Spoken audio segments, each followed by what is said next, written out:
नमस्कार 99 न्यूज़ के prime time के बुलेटिन में आपका स्वागत है। मैं हूं तबरेज़ अनवर। त्रिपुरा बांग्लादेश बॉर्डर पर करंट लगने से शहीद हुए धनबाद के गोविंदपुर निवासी बीएसएफ जवान रविशंकर साव का अंतिम संस्कार आज गोविंदपुर के जीटी रोड स्थित खोदिया नदी के मुक्तिधाम में राजकीय सम्मान के साथ किया गया, जिसमें हज़ारों की संख्या में लोग शामिल हुए। इससे पहले उनकी अंतिम यात्रा निकाली गई, जिससे पूरा क्षेत्र गमगीन हो गया। अंतिम यात्रा में हज़ारों की संख्या में लोग शामिल थे। इस दौरान पूरा क्षेत्र रविशंकर अमर रहे और भारत माता की जय के नारों से गूंज उठा। आपको बता दें कि रविशंकर साव बीएसएफ 200वीं बटालियन का जवान थे। त्रिपुरा में बांग्लादेश बॉर्डर पर ड्यूटी के दौरान करंट लगने से वो शहीद हो गए थे, जिसके बाद विशेष विमान से उनका पार्थिव शरीर दमदम एयरपोर्ट लाया गया, जहां से सड़क मार्ग से धनबाद के गोविंदपुर स्थित उनके आवास पहुंचा। नौजवानों से कि आप हौसला बुलंद रखो। हम अभिभावक अभी आप लोग के साथ में है। जिस तरह मैंने अपना संतान खोया भारत माता के लिए, आप भी बुलंद रहो। और मैं निवेदन करूंगा प्रशासन से कि हमारे 6 वर्ष के बच्ची हैं पोती और 8+ के पोता हैं, उनको सैनिक स्कूल में नामांकन हो जाए और हमारी बहू को अमृता कुमारी को उनको नौकरी मिल जाए। हम यही प्रशासन विभाग, उपायुक्त महोदय और झारखंड सरकार से मैं उम्मीद करता हूं कि वो हमें पूरा करेंगे। भारत माता के, भारत माता के। जोरापोखा थाना क्षेत्र के शालीमार में आज एक अनियंत्रित हाईवा ने एक बाइक सवार को जोरदार टक्कर मार दी, जिससे बाइक सवार मंटू साव की मौके पर ही मौत हो गई। मृतक शालीमार मुंडा पट्टी का रहने वाला था। घटना के बाद आक्रोशित लोगों ने मुआवजे की मांग और इस रास्ते से परिचालन बंद करने को लेकर सिंदरी झरिया मुख्य मार्ग को जाम कर घंटों बवाल काटा। आक्रोशित लोगों ने बताया है कि सिंदरी झरिया मुख्य मार्ग पर आए दिन हाईवा की चपेट में आने से लोगों की मौत होती रही है। इस मार्ग पर सभी नियमों को ताक पर रखकर हाईवा का परिचालन किया जा रहा है, जिससे लोगों में आक्रोश है। स्थानीय लोगों ने बताया है कि जेएमसी कंपनी के द्वारा पानी का पाइप बिछाने को लेकर पिछले कई दिनों से गड्ढा खोदकर छोड़ दिया गया है, जबकि सड़क की दूसरी ओर ट्रांसफार्मर रख दिया गया है, जिससे सड़क की चौड़ाई भी कम हो गई है। बाद में झरिया सीओ परमेश कुशवाहा और जोरापोखर थाना प्रभारी राजदेव सिंह ने लोगों को कल जोरापोखर थाना में जेएमसी की प्रतिनिधियों को बुलाकर वार्ता करने का आश्वासन दिया, तब जाकर लोगों ने जाम हटवाया। हालांकि स्थानीय लोगों ने ये भी कहा है कि कल अगर वार्ता संतोषजनक नहीं होती है तो फिर से सड़क को जाम किया जाएगा। वहीं मृतक के शव को पोस्टमार्टम के लिए धनबाद भेज दिया गया है। उसी को लेकर लोग आक्रोशित थे और लोगों का कहना था कि जेएमसी कंपनी जो पाइप बिछा रही है उसके द्वारा जो रोड खोदा गया है, गड्ढे हैं और जो मिट्टी रखा गया है, उसके कारण से ये घटना घटी है और लोगों की उनकी जान गई। तो जो कल कंपनी के लोग और जो भी हैं आएंगे, वार्ता होगी। उसके बाद जो सरकार के द्वारा निर्धारित मुआवजा है और जो गाड़ी भी पकड़ाई है, केस हो गया, उस पर इंश्योरेंस का तहत जो मिलना है वो भी मिलेगा। से बात किए, टीएम जेएमसी से बात किए, जो आपके सेक्रेटरी में माडक है, बोले कि कल हम लोग 11 बजे आ रहे हैं, 11 बजे थाना में बैठकर बात होगी, जो उचित मुआवजा होगा उसका लिए हम लोग लड़ाई लड़ेंगे। हाईवा का ड्राइवर नहीं खलासी चला रहे, इस पर आप क्या कहेंगे? इस पर तो हम लोग सैकड़ों बार बोल चुके हैं और ये बोले हैं कि जांच किया जाए उसका लाइसेंस, और थाना से भी रिक्वेस्ट है कि ऐसे जो हाईवा है उसको जब्त किया जाए। जिस को हादसा हुआ, आरएसी को स्पॉट हो गया, कल 2 को बाप बेटा चल जाता, उसको खींच के निकाला गया, उसका पेट टूट गया, बेटा का टूट गया, बाप का टूट गया। आज वो ड्यूटी नहीं कर पा रहा है, उसका घर में क्या हाल हो रहा है देखिए चल। ये हाईवा से घटना घटा है क्या? आज हाईवा कल 14 जगह का नीचे दोनों बाप बेटा को। इसका रीजन है, आए दिन घटना घटता है। जेएमसी का जो मेन ठेकेदार प्रभात गौतम है, उन्होंने जहाँ तहाँ रोड को काट के मट्टी रोड पर रख देता, जबकि ऐसा प्रावधान नहीं है कि रोड का अवरुद्ध कर दीजिएगा। दोनों साइड से मिट्टी कटा हुआ। फोन करने पर बोलता है कि आप लोग को जो इच्छा करिए, मैंने जो किया कर दिया। और देखिए कल भी घटना हुआ था सीएसएफ के घटना से, उसका भी अति हुआ है, हॉस्पिटल भर्ती है। कल हम लोग फोन किए, कोई सुना नहीं। आज सुरेश साहब का लड़का मंटू साहब को स्पॉट डेड किया सामने। धनबाद बरवड्डा थाना क्षेत्र के संभारी गांव के पास बंद पड़े पत्थर खदान में स्नान करने गए एक युवक की डूबने से मौत हो गई।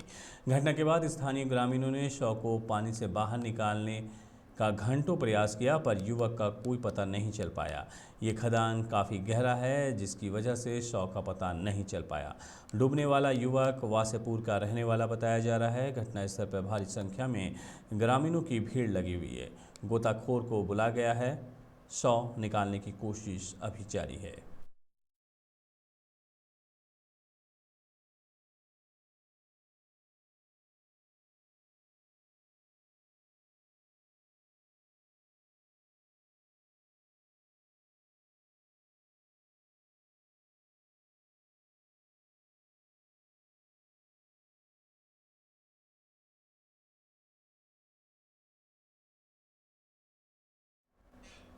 हाउसिंग कॉलोनी में गैलेक्सी टेक्निकल हब में बच्चों के लिए प्लेसमेंट सेमिनार का आयोजन किया गया, जिसमें भारी संख्या में डिप्लोमा कर रहे छात्र एवं छात्राएं शामिल हुई। इस सेमिनार में प्लेसमेंट को लेकर विभिन्न कंपनियों के बारे में जानकारी दी गई। डायरेक्टर आशुतोष ने 15 कंपनियों के बारे में पूरी जानकारी दी, जिसमें अडानी, जेवीएम, आनंद ग्रुप, माइक्रोमैक्स, टिस्को, ओला टेक्नीशियन इत्यादि कंपनी शामिल थी।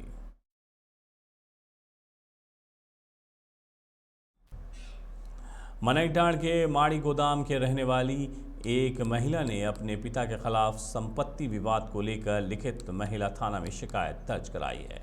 इस मामले में पीड़िता को आज महिला थाना बुलाया गया था, पर जैसे ही पीड़िता महिला थाना जाने के लिए अपने घर से निकली ही थी कि घर के बाहर 8-10 लोगों ने पीड़ित के साथ हाथापाई करने लगे, जिसके बाद वो रोते बिलखते महिला थाना पहुंची, जहां थाना प्रभारी ने उसे डांट कर बाहर बैठने का आदेश दिया। पीड़िता ने बताया है कि उनके सगे पिता गुंडों को बार बार अपनी ही बेटी पर हमला कराते हैं। इससे पहले भी 1-2 बार हमला करवा चुके हैं।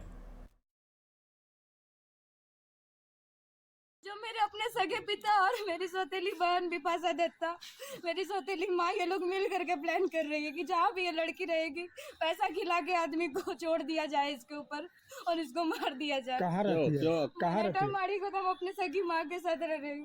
अच्छा, आज क्या हुआ था? आज क्या हुआ था? आज एक बैग मेरे ऊपर हमला हुआ। जैसे ही जल्दी से मैं निकली महिला थाना आने के लिए, आज डेट था कि उसके किस मामले में डेट था? आज था अपने सगे पिता जो हाथ छोड़े उसको जेल भेजने के लिए था। अच्छा, जिसको अभी तक नहीं भेजा गया। आखिर क्यों ऐसा कर रहे हैं? सगे पिता प्रॉपर्टी की वजह से था कि इसको देना ना पड़े। मेरे दादा दादी का है, वो विश्वनाथ दत्ता का प्रॉपर्टी है। अच्छा। जो मेरा हक बनता है, मेरे भाई का हक बनता है, उस चीज को नहीं देने की वजह से जान रहे कि बड़ी बेटी है, इसको देना पड़ेगा, और एक बेटा हम ही से, दोनों बच्चा तो मेरा ही खून है, देना पड़ेगा, इसीलिए ये लोग मेरे ऊपर आदमी छोड़। तोपचाची बाजार स्थित HDFC बैंक की ATM उखाड़ ले जाने के मामले में जिला पुलिस बंगाल नंबर की स्कॉर्पियो ढूंढ रही है। आपको बता दें कि ATM के ऊपर संचालित सहारा इंडिया बैंक के CCTV कैमरे में एक स्कॉर्पियो की तस्वीर स्पष्ट रूप से कैद हुई है, जिसके सहारे ATM को उखाड़ा जा रहा है। पुलिस को यकीन है कि इसमें लोकल अपराधियों के साथ बंगाल के कुछ अपराधियों के हाथ भी हो सकते हैं, लिहाजा पुलिस की एक टीम अपराधियों को ढूंढने के लिए बंगाल गई हुई है।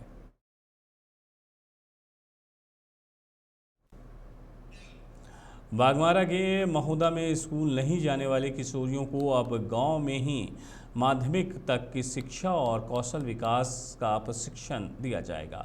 दरअसल झारखंड सरकार ने 14 से 24 वर्ष के किशोरियों के लिए तेजस्विनी योजना चलाई है, जिसके माध्यम से किशोरियों को अनौपचारिक शिक्षा और कौशल विकास का प्रशिक्षण देकर स्वावलंबी बनाया जाएगा। आपको बता दें कि ये योजना पहले झारखंड राज्य के 2 जिलों में पायलट प्रोजेक्ट के तहत शुरू की गई थी। संथाल परगना में पहले दुमका जिले में इसकी शुरुआत की गई, जहां इस योजना की सफलता को देखते हुए सरकार ने पूरे राज्य में इसकी शुरुआत की है, जिसके तहत आज महुदा के KBR हाई स्कूल में समारोह कर दर्जनों किशोरियों के बीच किताब और किट का वितरण किया गया।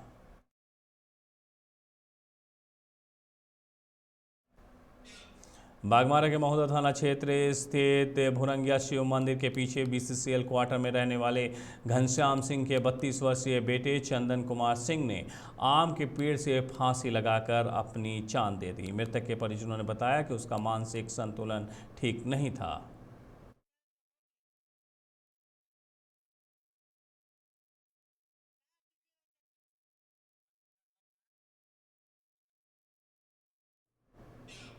बागमारा में जो लोग लगातार कई महीनों से अवैध कोयले के कारोबार से जुड़े माफियाओं के लिए चारगाह बने हुए थे, अब ऐसा लगने लगा है कि कोयले के अवैध कारोबार की उल्टी गिनती शुरू हो गई है। ताज़ा मामला मधुबन थाना क्षेत्र का है, जहां BCCL बरोरा एरिया 1 की टीम ने CISF और स्थानीय थाना ने संयुक्त रूप से छापेमारी कर अवैध कोयले का भंडारण का भंडाफोड़ किया है। BCCL अधिकारी नवल किशोर ने बताया कि सुबह ही सूचना मिली थी पुलाड़ी तार कोलियरी के बंद खदानों से अवैध तरीके से कोयला निकाला जा रहा है। बड़ा सवाल ये है कि क्या इससे पहले उन लोगों को जानकारी नहीं थी कि अवैध तरीके से कोयला निकाला जा रहा है, और कई ऐसे जगह हैं जहां अवैध तरीके से कोयला निकाला जाता है, लेकिन पुलिस प्रशासन हो या CISF हो, इस पर कोई एक्शन नहीं लेती रही है। यहाँ कोयला जमा करके रखा गया है, अवैध उत्खनन करके इकट्ठा करके जमा जो है जंगली बाबा मंदिर है पुलाड़ी टाउन स्टेशन से पहले, उसी जब झाड़ी में छुपा के रखा हुआ था। हमारे परियोजना पदाधिकारी अशोक कुमार साहब और मैनेजर काजल सरकार जी आदेश दिए, बोले कि जा करके वहाँ से कोयला रेड मारिए और उसको उठवाइए। हमारे मधुबन थाना से प्रशासन उपस्थित है और CISF भी उपस्थित है। लगभग एक हाईवा तो होना चाहिए, अभी जा करके वजन कराएंगे और उसको। बोकारो में त्रिस्तरीय पंचायत चुनाव में महिलाओं की भागीदारी ज़्यादा देखा गया। कस्बा मार प्रखंड दक्षिण क्षेत्र जिला परिषद संख्या 17 से 921 मतों से निर्वाचित हुई बबीता कुमारी का कहना है कि क्षेत्र की जनता ने जिस विश्वास से उन्हें चुना है, उसमें वो बखूबी खरा उतरेंगी। मेरा जो सहयोग का जो बात बोल रहे हैं, वो जनता जनार्दन हमको तहे दिल से वो अपना सभी जगह में हमको वोट का देने का काम किए, और जैसे हम वादा किए कि जितना भी हमसे होगा, जितना भी फंड रहते हुए भी, और नहीं यदि रहेगा तो सांसद और विधायक से उनसे अपील करूंगी कि मेरा क्षेत्र में जितना से जितना ज़्यादा हो विकास करने का काम, वादा जो किए हैं जनता को, जो घर घर में जाके जो हम वोट मांगने का काम किए हैं, उस समय जो वादा किए हैं वो तो वादा निभाएंगे। फिर 5 साल के बाद कौन हम ये से जा पाएंगे जनता के बीच में। 99 न्यूज़ के प्राइम टाइम के बुलेटिन में मेरे साथ इतना ही। मुझे दीजिए इजाज़त। अपना बहुत ख्याल रखिएगा। नमस्कार।